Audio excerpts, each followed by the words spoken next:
Luego del triunfo de la Revolución Bolivariana, en el año 98 se llama Asamblea Constituyente.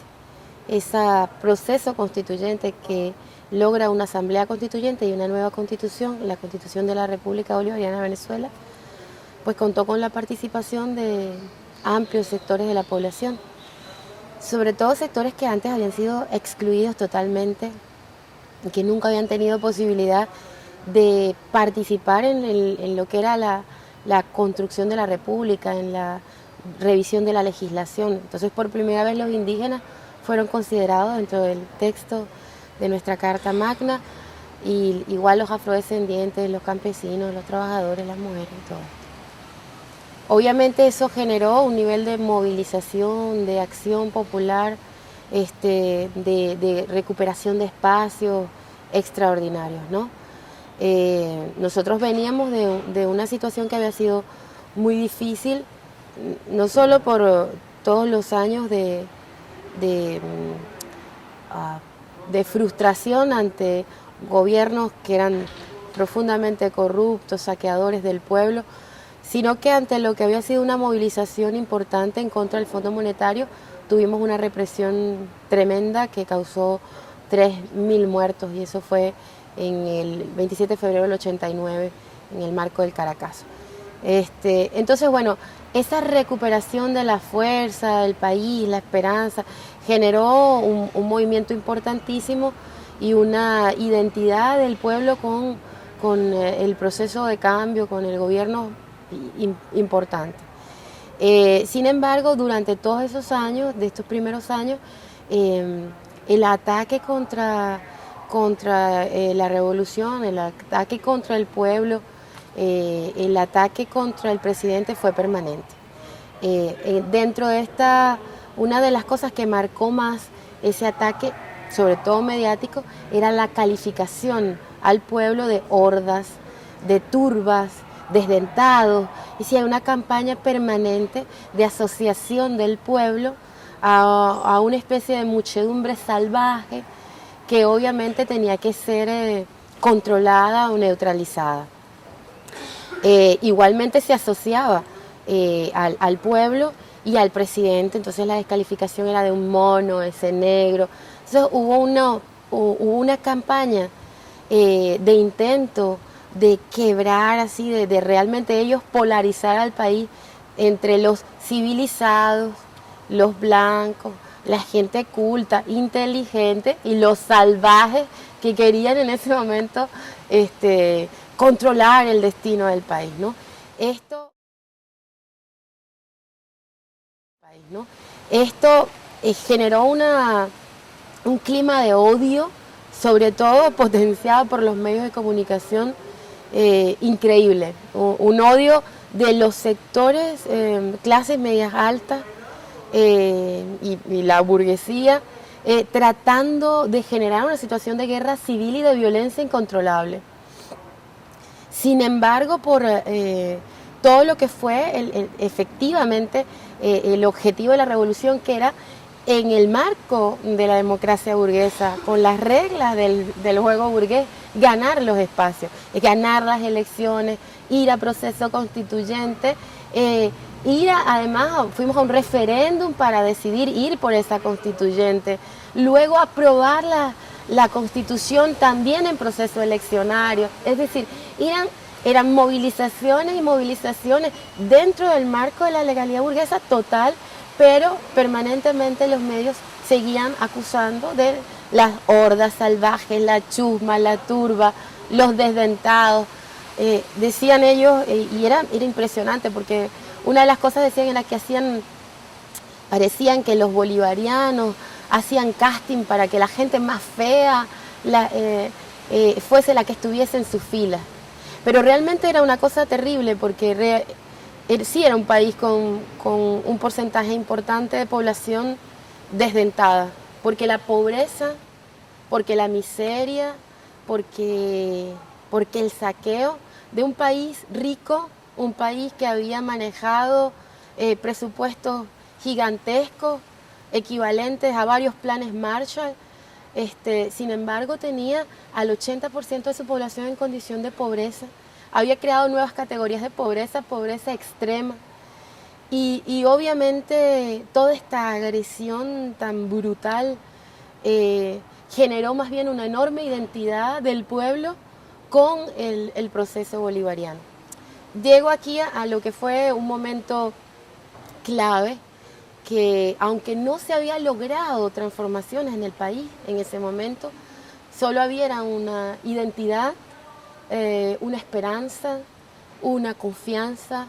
Había además el hecho de que te hayan considerado ciudadanos, que hayas participado en la construcción de las leyes de la República, que haya sido llamado, en el caso de nosotros que éramos medios comunitarios, hasta ese momento habíamos sido considerados ilegales, piratas, se nos quitaban los equipos, se perseguía a la gente que intentaba generar una comunicación popular, alternativa.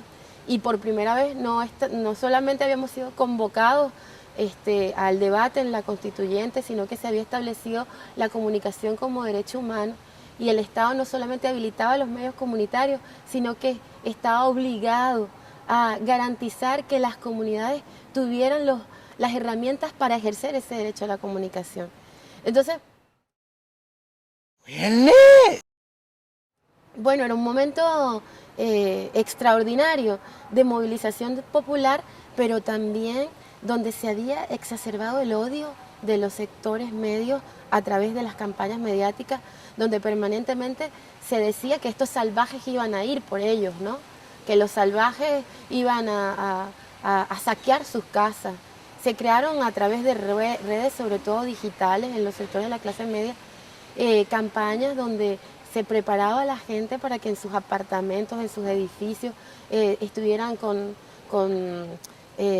gasolina, ácidos, para atacar a estos salvajes que vendrían, ¿no? Lo único que había del otro lado era una convicción enorme en que se tenían las herramientas para transformar el país, que por primera vez el país era de todos y de todas, y sobre todo lo que había definitivamente era esperanza. Esperanza, porque no se había logrado hacer nada. Estábamos montados sobre el mismo aparato del Estado burgués, burocrático, corrupto y reaccionario, antipopular. Entonces era casi imposible que lo que se había decidido en la Constitución, en las leyes, se convirtiera efectivamente en realidad. Se hicieron en ese momento para tratar de saldar deudas, además centenarias, ¿no? De injusticia, de desigualdad, de exclusión. Por ejemplo, se hizo una cosa que fue un plan Bolívar 2000. Entonces se sacó desde los sectores Fuerza Armada y gente de los movimientos sociales a trabajar en las comunidades para repartir alimentos, para hacer planes de salud, porque con la estructura del Estado era imposible. Todo había quedado dentro de lo que era el marco neoliberal privatizado y no había posibilidad de servicios a la gente. Entonces, bueno...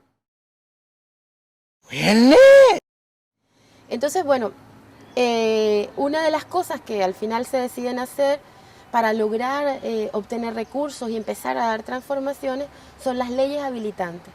Y nos vamos entonces a un proceso de leyes habilitantes, sobre todo que eran la ley de tierra, para poder empezar a golpear el modelo latifundista y darle tierras a los campesinos. Y la ley de hidrocarburos para empezar a tener control de nuestros recursos energéticos, que en ese momento todavía las grandes ganancias se iban a las transnacionales. Esas leyes de ley de tierra y ley de hidrocarburos es lo que desata sobre todo el que aceleren la propuesta del golpe de Estado. Y esto que te decía, que es una campaña permanente de llamado a la guerra, donde están sobre todo criminalizando a la mayoría de la población, criminalizándolo y discriminándolo, ¿no? Entonces calificándolo: horda, chusma, salvaje, turba, negro, mono, ignorante, desdentado, feo. Y en este caso no lo digo, te lo digo literal, es decir, el tema de desdentados y de feos era así como se decía, de negros, de monos. Esto hace que un sector de estos sectores de clase media estén realmente movilizados por un odio y por un miedo. El miedo a que lleguen las turbas y lo saquen de sus casas y le quiten su cargo. La gente estaba pendiente de no quitarle la casa a nadie. Por primera vez la gente creía en que podía tener el gobierno, no la casa de nadie. Esto marca una diferencia extraordinaria en lo que fue el 27 de febrero del 89 y lo que era el proceso revolucionario bolivariano. El 27 de febrero del 89, ante toda la expectativa de que se volvía a tener, cuando triunfa Carlos Andrés Pérez, de que íbamos a volver a un modelo de democracia petrolera, que iban a haber recursos, la primera acción es la de acatar las órdenes del Fondo Monetario y comienza un paquete de medidas en contra del pueblo enorme, gigantesco, de liberación de los precios, de reducción de los salarios, de disminución de la seguridad social. Es decir, un pueblo que ya estaba en una situación de miseria, le dicen que ahora se tiene que apretar el cinturón, que ya no había cintura. Entonces la gente en ese momento, sin liderazgo, sin vanguardia, era un pueblo que tenía una historia de revoluciones, pero que en ese momento estaba de alguna manera golpeado por el modelo de la democracia representativa, que realmente fue durísimo, que tuvo desaparecidos, que tuvo asesinatos permanentes, selectivos, reiterados, pero que nunca descubrió, se asumió como una dictadura, porque tenía ahí como pieza fundamental a los grandes medios, encubriendo, tenía la renta petrolera que le permitía un colchón con sectores de clase media, tenía los grandes medios de comunicación con un circo permanente y tenía todo el apoyo del imperio diciendo que era la democracia pujante de toda América Latina. Pero tenías a un pueblo reprimido y a un pueblo en condiciones de miseria. Pero en ese momento el pueblo sale a protestar y fíjate que lo que toma es lo que se le había ofrecido. Entonces lo que se va es agarrar un paquete de harina, 1 kilo de carne, un par de zapatos, un televisor. No era tomar el poder, en ese momento no había forma de que esa fuerza extraordinaria del pueblo estuviera canalizada por objetivos claros. Pero 10 años más tarde entramos a una situación totalmente distinta, ya en el 99, en el año 2000, es que es un pueblo que tiene esperanza, convicción y un objetivo. Y ese objetivo era la construcción de una república para el pueblo venezolano, de los venezolanos, la retoma del sueño del libertador, la construcción de la patria grande. El escenario que se da entonces es que tienes un sector de las clases medias que se sienten amenazados por el discurso mediático, no por el discurso de la revolución, que nunca fue excluyente de estos sectores. Era la de crear una posibilidad de vida con equidad y justicia para todos y todas, redistribución de la riqueza, pero era sobre todo soberanía de nuestros recursos, de nuestra economía, ante el enorme control que tenía el imperio sobre nosotros. El golpe de Estado entonces viene desde toda esta campaña que se inicia ya en el año 98 fuertemente. Es una campaña que desde la rebelión del 92 comenzó, pero que en el 98, cuando se convierte en una opción electoral, entonces el tema del mensaje racista y del mensaje, además de descalificador de las grandes mayorías, se fue acentuando. En el 2001 es como evidente que se está armando un golpe de Estado y es evidente la participación de los medios. Las leyes habilitantes hacen que estas movilizaciones de la clase media alta, con apoyo de jerarquía eclesiástica, de los sectores más reaccionarios, ultraderechistas y del sector empresarial, son movilizaciones importantes. Ellos empiezan a generar una situación que sea la de la confrontación. De este lado hay un pueblo que su objetivo es la preservación del gobierno, de la conquista que tenían por primera vez en sus manos, no la de la guerra y la del conflicto. Por eso, a pesar de todo el mensaje de guerra, esa guerra no se llega a materializar porque no hay dos partes en guerra. Hay la mayoría de la población queriendo construir un gobierno en manos del pueblo y un sector exacerbado por el mensaje de violencia a una confrontación. El llamado es directo, comienzan a decir vamos a Miraflores. Primero empiezan a convocar una marcha, ya habían hecho varios ejercicios de marcha, pero luego esta marcha empiezan a convocarla para una zona del este de la ciudad, que es la zona rica de la ciudad, y luego los medios comienzan a dirigir la marcha a nivel de imágenes. No dicen que van a Miraflores, sino que ponen el centro de la ciudad, donde está ubicado Miraflores. Aunque dicen que van a Altamira, las imágenes que presentan son las de Miraflores, las del centro de la ciudad, que es donde está el Palacio de Gobierno. Luego cambian 24 horas antes, ya no es que pasan las imágenes, sino que dicen vamos a Miraflores. Es el día es el día final, hasta aquí llegó. Era claro el golpe, era impresionante. Ellos venían de haber hecho un paro, que lo llamaban un paro indefinido, era un paro que no había funcionado en ese momento, era un paro empresarial, el pueblo no acompañaba el paro, no lograron parar nada. Sin embargo, el paro les permitió tener el discurso, la agitación mediática para la convocatoria a la marcha, que era la convocatoria al golpe. Comienzan los líderes de la marcha y los que están al frente de las tarimas, que empiezan a agitar, son líderes mediáticos. Actrices, actores, locutores, todas las figuras, y de repente comienzan a decir que hay bolsas negras saliendo de la Embajada de Cuba. Comienzan entonces a decir, nos quieren reprimir, están tratando que impidamos están tratando de impedirnos que lleguemos, no sé qué, pero nosotros llegaremos, y luego comienzan, eran discursos ambiguos, porque uno agitaba, otro decía que había una amenaza.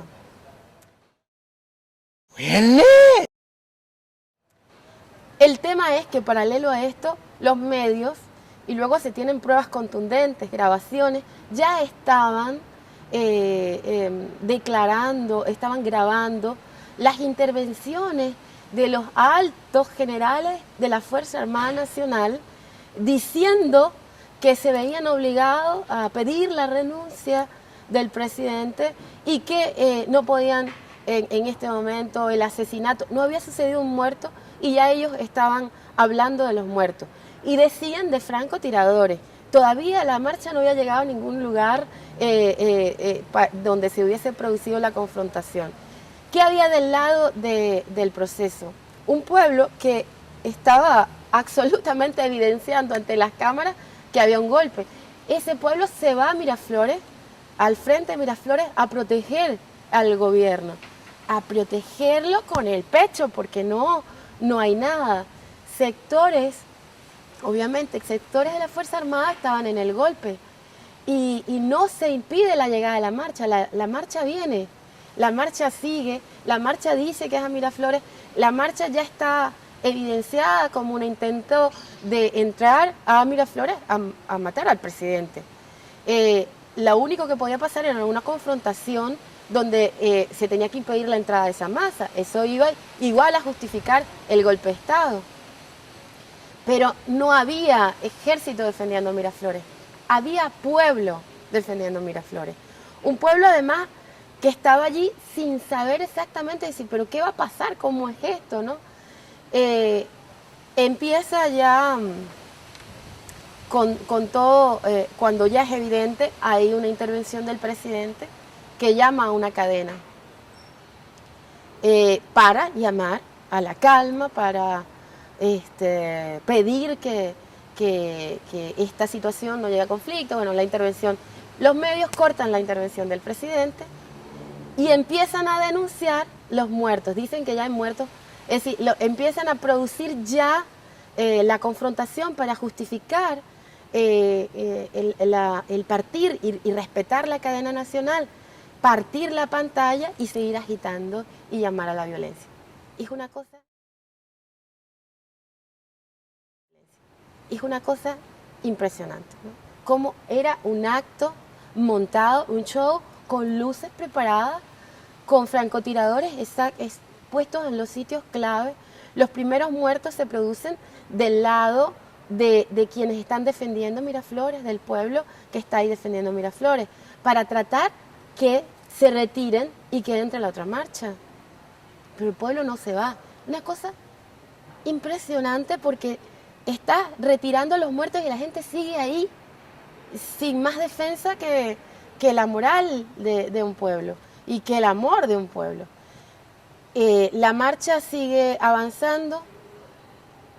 Ahí empiezan a caer también del otro lado. Ellos nunca llegan a Miraflores. Las clases medias sí son más temerosas y apenas empiezan a tener bajas, se retiran y no llegan jamás. Sin embargo, quienes estaban abriéndole puente era la policía metropolitana al servicio de un alcalde golpista que era además un periodista, fue un periodista destacado de los medios, tanto de la prensa escrita como de la televisión, que había llegado al poder con votos de la revolución, pero que inmediatamente asumió la postura de los en contra de los intereses del pueblo. Es la policía y son sectores los que están trabajando para abrir el espacio y para que no pare esa marcha, y empiezan a reprimir y a matar gente de este lado. Entonces, los muertos del puente Yaguno, que son los muertos del pueblo que defiende el palacio, que defiende al presidente, que defiende la revolución, caen por francotiradores y por los ataques de la policía. Hay un grupo de compañeros, 4 compañeros, que con pistola están disparándole a la policía para lograr sacar a los heridos que estaban abajo. Empiezan a disparar para cubrir a la gente que está siendo asesinada por la policía. Y aquí siguen cayendo por francotiradores los compañeros que están en Puente Yaguno.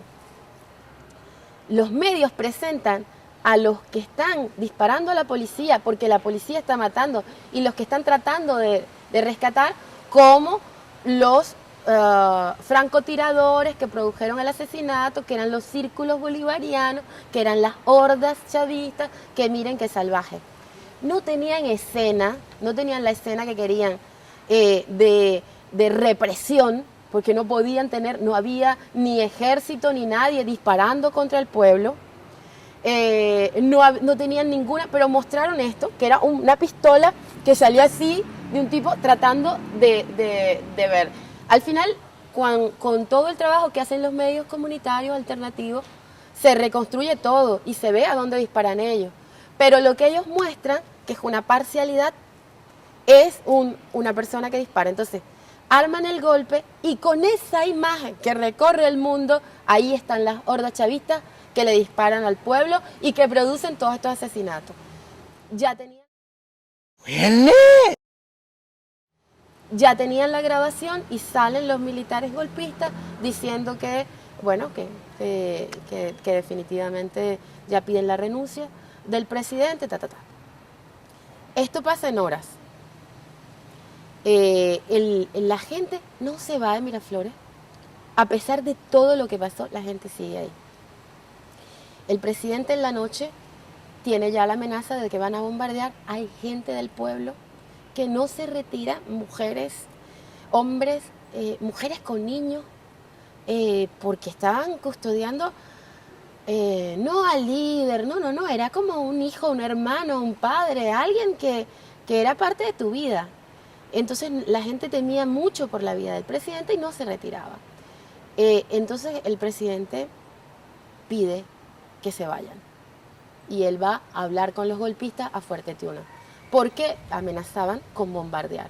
Iban a entrar a bombardear, iba a ser una masacre y la única alternativa que quedaba era la de intentar, acatando en ese momento la amenaza del bombardeo y de generar una confrontación, el presidente se entrega a los golpistas y va hasta Fuerte Tiuna. Aquí hay un momento que es importante porque el pueblo queda de repente absolutamente impactado por algo que aunque era una cosa evidente que estaban armando algo, esto de que lo hubiesen logrado y que fuese un festejo y que los medios aplaudían. Amanece el día diciendo la media, tenemos nuevo presidente, viva no sé qué, todos celebran, se agradecen entre ellos, gracias Radio Caracas, gracias Venevisión, gracias Globovisión, lo hemos logrado, todos se asumen la autoría del golpe, medios, iglesia, los militares, los empresarios, y el pueblo ahí como un convidado de piedra, viendo la escena, contemplando esto que parecía un cuento, una cosa dantesca, todo lo que se había construido, la esperanza, la fe en que era posible, creer en que la democracia era de verdad una herramienta, y de repente un día los tipos celebran que las hordas, la chusma, los monos, los salvajes habían sido neutralizados.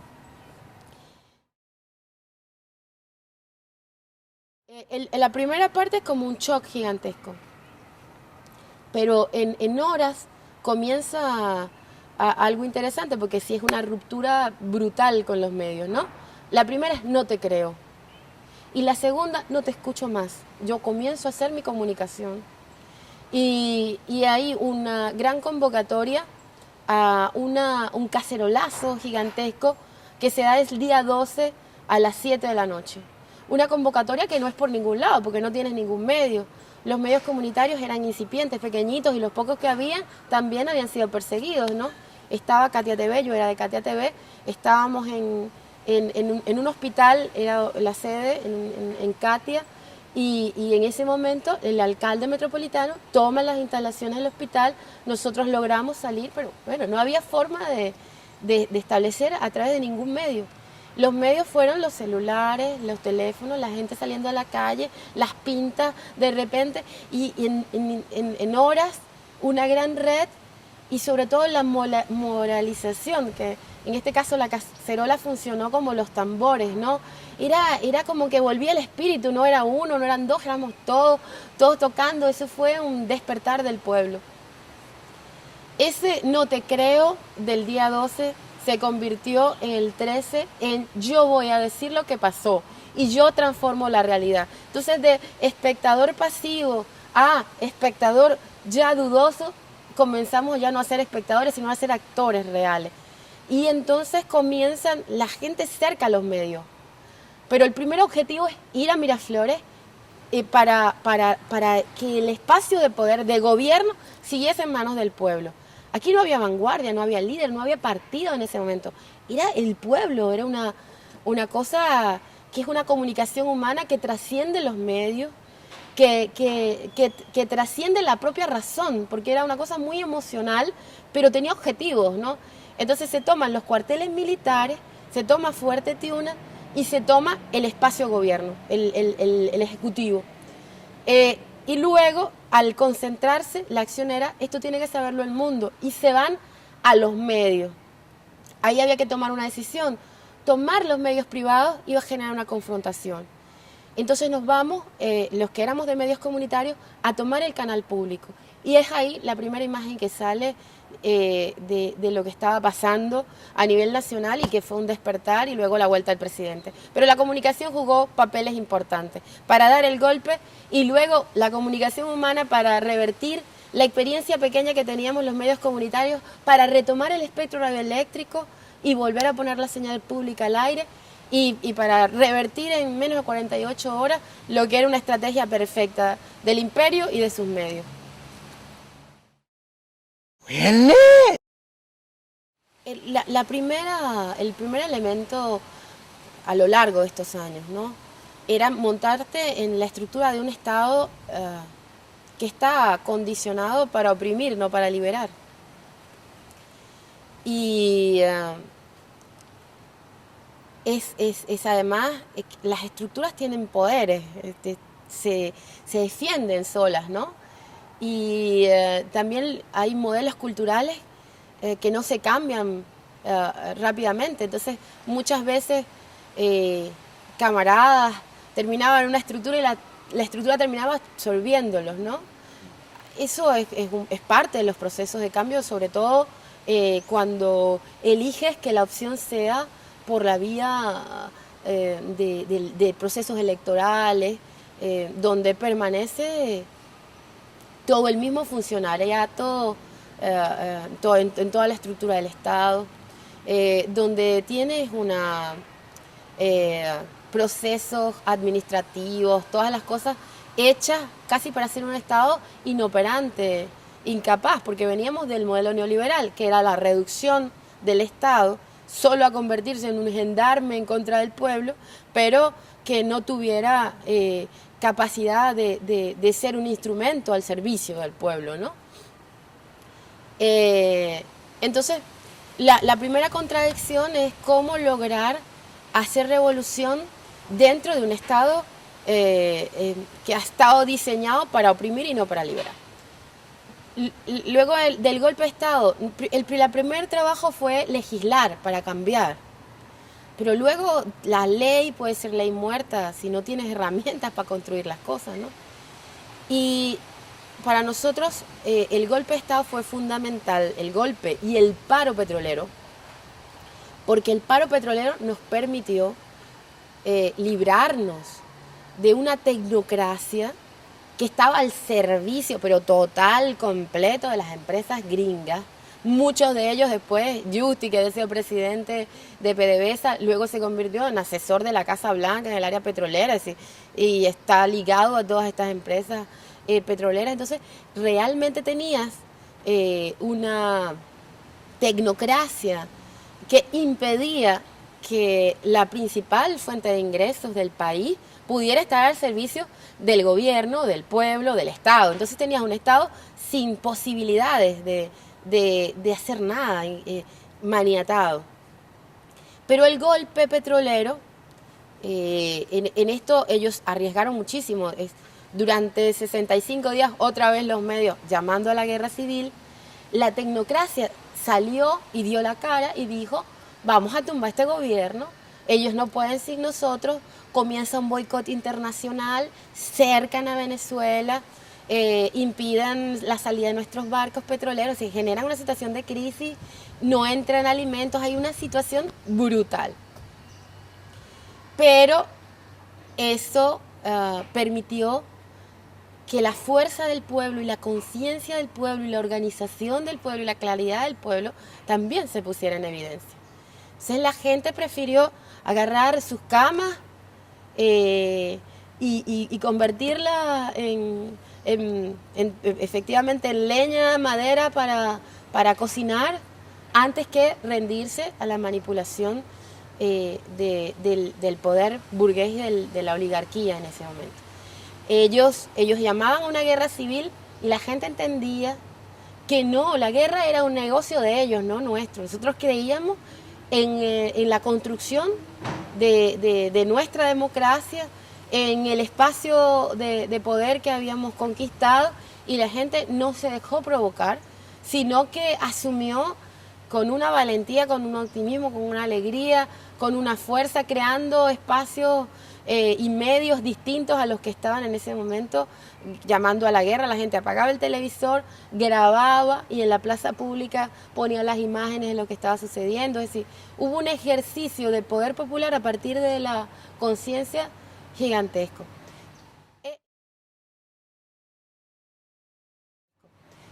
Eso hace que la tecnocracia quede derrotada. Como estuvieron ellos en un paro evidente, a pesar del marco, te digo que la legalidad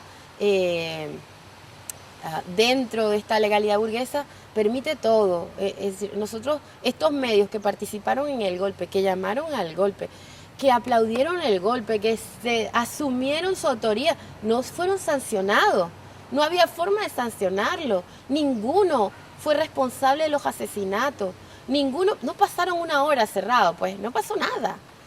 Entonces, el tema de cómo pudimos librarnos, por lo menos de la tecnocracia en PDVSA, es que al faltar al trabajo tantos días, la norma de la propia empresa era que estaban expulsados. Por eso se pudo votar a buena parte, no todos, pero buena parte de la dirección de la tecnocracia. Y la gente, obreros, técnicos, medios, pudieron asumir el control de la empresa petrolera y además confiar en sus propias fuerzas y en su propia experiencia. Entonces digo, dentro de los marcos legales es poco o nada lo que puedes hacer. Están diseñados como para que efectivamente estas acciones que van en contra de las mayorías sean pasadas por alto. No hay forma de sancionar, no hay forma de que se asuman responsabilidades. El tomar el control de la empresa petrolera nos permitió un nivel de ingresos que nos libraba de Fondo Monetario, que nos libraba de todas las maneras de controlar el Banco Mundial y todo el mundo. Eso a nosotros nos permitió saldar nuestra deuda y comenzar a trabajar en función de soberanía económica. Nosotros un país dependiente, de 500 años de dependencia. Uno de los objetivos de la colonización y tanto la primera como luego la neocolonización gringa es que seas un país monoproductor, que dependas totalmente de fuera, seas bananero o seas un país azucarero o nosotros petroleros. Entonces estábamos incapacitados de producir nuestros propios alimentos, ¿no? Entonces, para nosotros esto de poder controlar la empresa petrolera y que por lo menos la renta del petróleo nos permitiera un manejo del ingreso para inversión social, para saldar deudas, para comprar, para además librarnos de las presiones del Fondo Monetario, Banco Mundial, fue fundamental. Pero lo que ha sido determinante cuando tienes un Estado así, de alguna manera, que son estados reaccionarios y sobre ellos te tienes que montar, para nosotros fue fundamental la Revolución Cubana. Sin la experiencia del hermano pueblo de Cuba, sin su resistencia, no habríamos podido, porque Cuba nos permitió saldar el tema de salud. Nuestra gente igual seguía muriendo en los hospitales que habían sido saqueados para ser privatizados, médicos que no querían ir a la medicina pública porque daba a la privada, y es con los médicos cubanos donde comenzamos a responder a la enorme deuda en salud que se tenía con el pueblo. También con los cubanos pudimos resolver el tema de la exclusión en el sistema educativo. También un sistema educativo que buena parte estaba tratando de hacerlo crisis para la privatización completa, la exclusión de años de un porcentaje importantísimo de la población del sistema educativo y bueno, un nivel de analfabetismo enorme.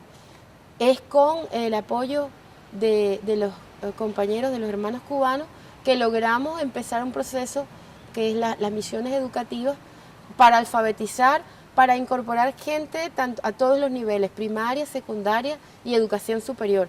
Y nos convertimos en el principal país de América Latina con la mayor cantidad de gente estudiando.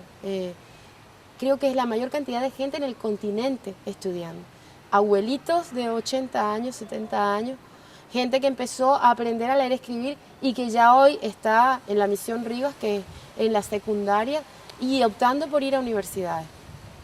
Entonces te digo, la presión internacional fue rota por dos cosas, y los mecanismos de control.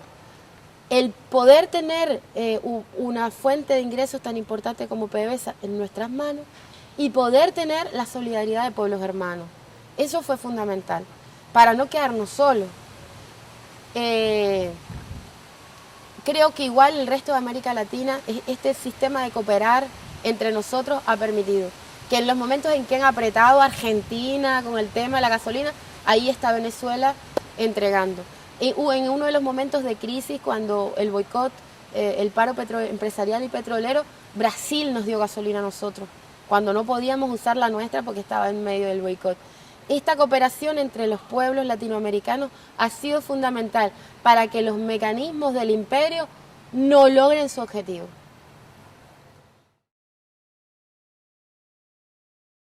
Como te decía, que dentro de las reglas del juego democrático a veces es poco lo que se hace.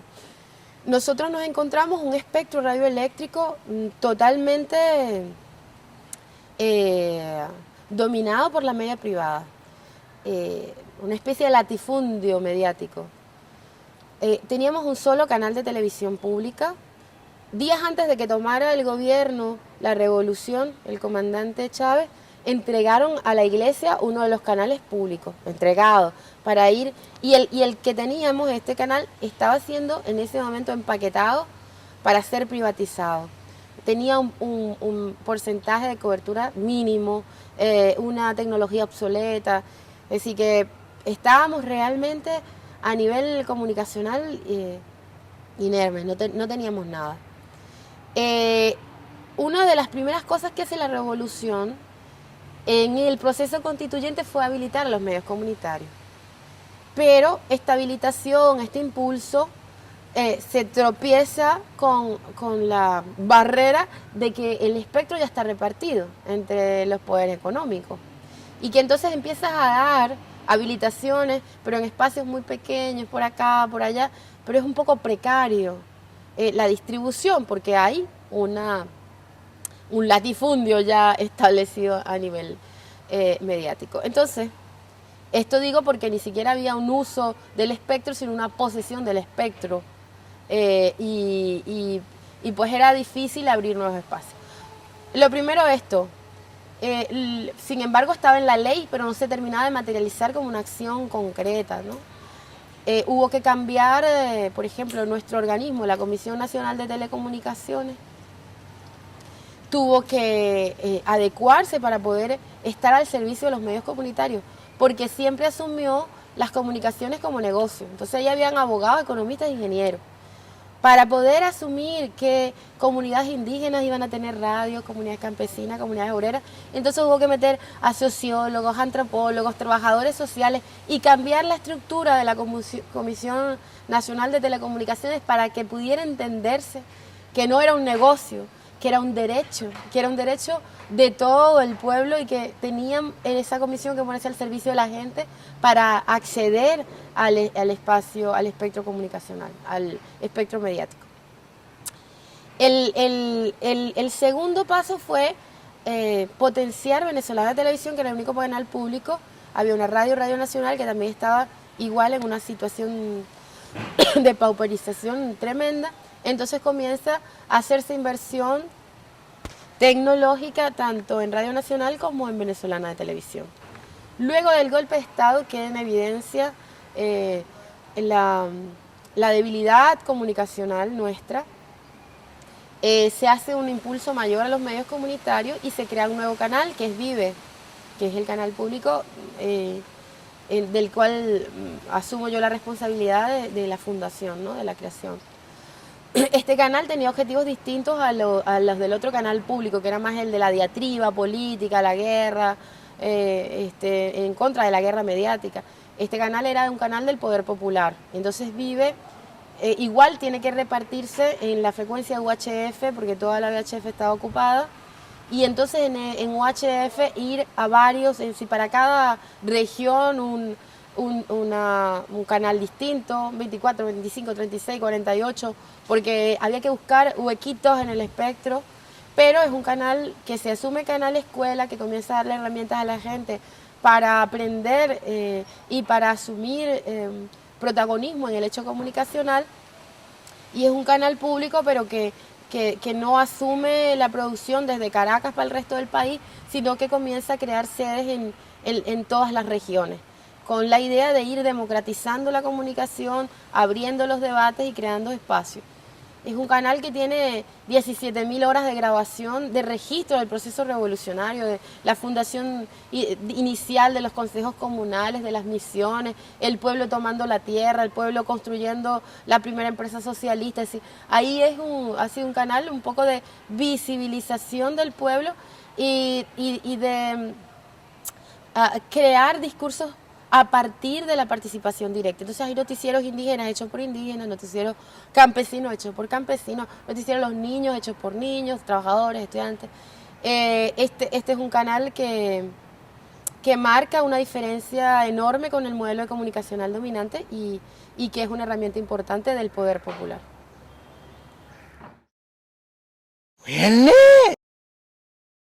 Creo que no, Venezuela, el mundo tiene que rescatar la comunicación.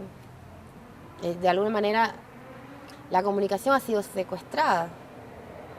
La comunicación nos determina como seres humanos, nos determina, es fundamental para la vida en sociedad, es determinante, ¿no? Entonces, creo que rescatar la comunicación, una comunicación que está ahorita usada. Primero, esto de que una pequeña minoría asume, tiene el privilegio de ser el gran emisor. Pequeña minoría, digo, transnacionales, ligadas a poderes económicos fortísimos en el mundo, controlan la media internacional e imponen lo que dice Ramón, una dictadura mediática.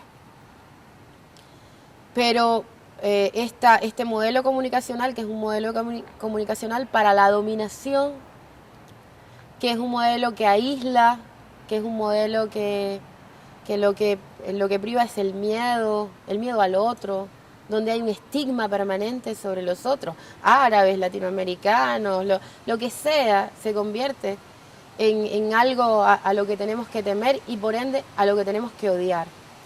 Entonces una comunicación que se basa en la mentira, en el odio y en el miedo, nunca nos va a permitir vivir en sociedad. Es destructiva, es autodestructiva, realmente no hay comunicación efectiva, porque nos lleva al aislamiento. Creo que es fundamental recuperar la comunicación humana, una comunicación donde podamos reencontrarnos y reconocernos en el otro, en la otra. Una comunicación solidaria. Una comunicación que nos permita también vernos dentro de un ecosistema, que nos permita reconocernos como parte de la naturaleza, que no nos convierta en seres aislados del mundo, del contexto en el que vivimos. No puede ser una comunicación segmentada, inmediatista. Tiene que tener, tiene que trascender, es decir, tiene que tener pasado, tiene que tener historia y tiene que tener futuro, tiene que hacerse responsable de las generaciones venideras. Entonces este modelo comunicacional tiene que ser un modelo el que creemos, el que tenemos que crear, que rescatar, un modelo humano tiene que ser consciente de lo que decimos, por qué lo decimos, a quién lo decimos. Tiene que partir de lo local, de lo pequeñito, pero tiene que tener la posibilidad de hacerse también universal. Tiene que poder llegar a todos y a todas.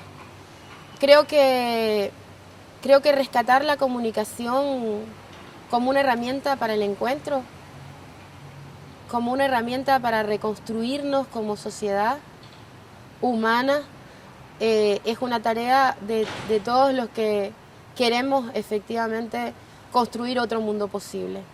Y creo que esa comunicación está presente.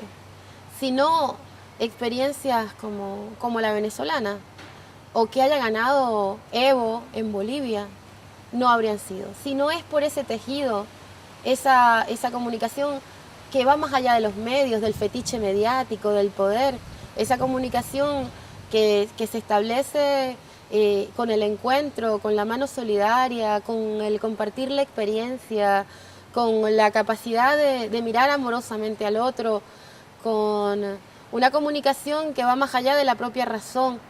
Esa comunicación existe, nos conecta como humanidad y lo que hay es que estar consciente de ella y recuperar, entonces poner los medios en manos de esa comunicación o al servicio de esa comunicación. En el capitalismo no hay democracia, es un atentado y la comunicación pues está totalmente ligada en este momento a una dictadura de medios que impide la comunicación.